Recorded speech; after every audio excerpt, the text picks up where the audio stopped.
two nearby trees and deflected through his open window. It knocked him unconscious, the truck rolling toward a steep cliff. When he woke, his eyebrows and eyelashes were gone. His hair was burnt.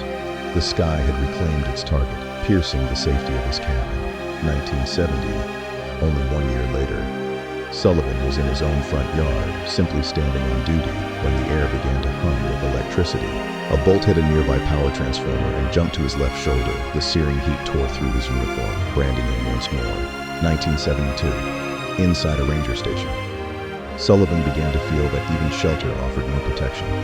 The walls felt like a cage. His hair was set ablaze again. He had to use wet towels to smother the flames. The fear was becoming permanent, a constant companion. Why him? Was there a mineral deposit? Or was it simply the cruel mathematics of the mountains?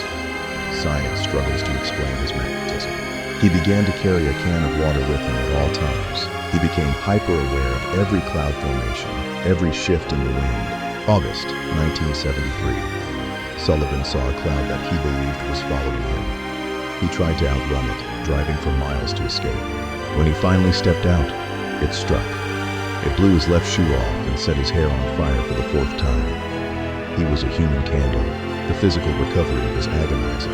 Each strike left deep internal scars, neurological damage that the world couldn't see. June 1976, the 6th strike. He was walking along a trail when the sky opened up once more, ignoring his pleas for mercy. It injured his ankle. By now, Sullivan was convinced that a cosmic force had marked him for death. He was the sky's obsession. June 1977, the final strike. Sullivan was fishing on a freshwater pool, seeking a moment of peace he hadn't felt in years. The bolt hit the top of his head, set his hair on fire, and burnt his chest and stomach. He had survived his 7th and final strike. As if the lightning wasn't enough, he had to fight off a bear that tried to steal his fish immediately after the strike. But the survival came at a cost. Roy Sullivan became a social pariah in his later years. The world was afraid of him. People were afraid to stand near him. They feared the lightning would find them too if they stayed close to the human rod. The human lightning rod lived in a world where the very sky was a constant looming threat. A life lived in shadow. His case remains the most verified lightning strike record ever documented, a record of endurance and anomaly that remains unbroken. The odds of being struck by lightning in a lifetime are 1 in 15,300, but 7 times. That is 1 in octillion. Mathematically, Roy Sullivan should not have existed.